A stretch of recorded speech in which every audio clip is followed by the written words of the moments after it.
Hello there, welcome to NSHOT. I'm Maria, presenting you today's top news headlines.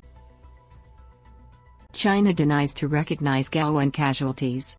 Guidelines issued for online education. Google to investment $10 billion in India's digitization. Over 142 million MGM Hotel guests data for sale on dark web. New BEC threat group attacks with more sophisticated email scams. RATicate malware serves as malware as a service. DigiCert revokes a raft of web security certificates.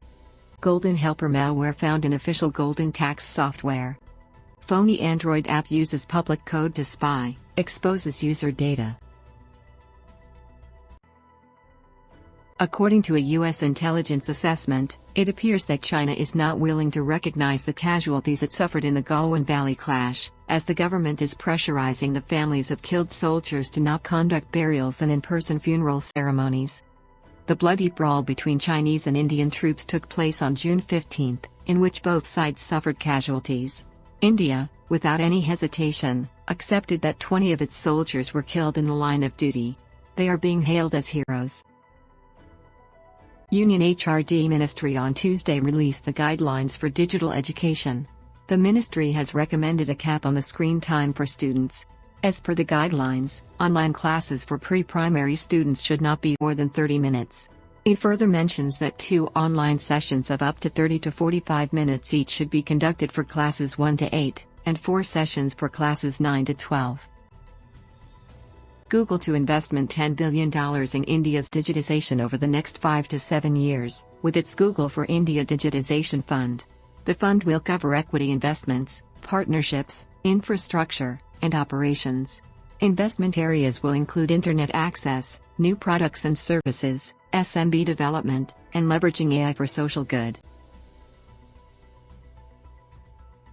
Researchers have found over 142 million personal details of MGM Hotel guests for sale on the dark web, and not just the 10.6 million that was initially reported back in February 2020. The hacker posted an advertisement for selling these details for a price just over $2,900. A new BEC threat group is heralding more sophisticated email scams that target organizations without DMARC record, domain-based message authentication, reporting and conformance, which is an email authentication, policy, and reporting protocol. The group has been associated with more than 200 BEC campaigns targeting senior-level executives in 46 countries since last July. It uses clear, articulate emails that keeps a sensitive theme, luring terms like merger and acquisition which victim won't likely discuss. According to researcher, a threat actor group dubbed as RATicate serving malwares as a service. This group of threat actor delivers rat variants malware such as BetaBot, Formbook, LuckyBot, Agent Tesla, Plady Bindi, NetWire, and many more. Organizations should watch out for such malwares and deploy all possible security controls in the perimeter to prevent from such malware attacks. DigiCert revokes a whole raft of certificates, shown on the right. Ironically, it is because of a bureaucratic blunder that went unnoticed until now, rather than because of any sort of active cyber attack. DigiCert has identified an issue where some of our intermediate CAs, ICAs, were not listed as part of our most recent Web Trust TV audit. Researchers at TrustWave have discovered a new backdoor known as GoldenHelper, was embedded within Golden tax invoicing software, which is a part of the Chinese government.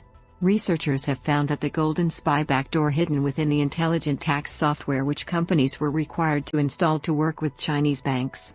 At this time, there are only 2 official providers of that tax invoicing software in China, Isino, and Baiwang, and GoldenHelper malicious code was found in the Baiwang edition of the Golden tax invoicing software. Researchers have discovered an Android messaging app known as Welcome Chat, uses public code to spy users and exposes their data. During the installation process, once Welcome Chat gets the user's consent, it starts sending out information about the device and contacts to its command and control server every 5 minutes for commands, and then it performs malicious activities such as stealing call history log, contacts, photos, recorded phone calls, GPS location, etc. Some countries in the Middle East have banned this type of apps.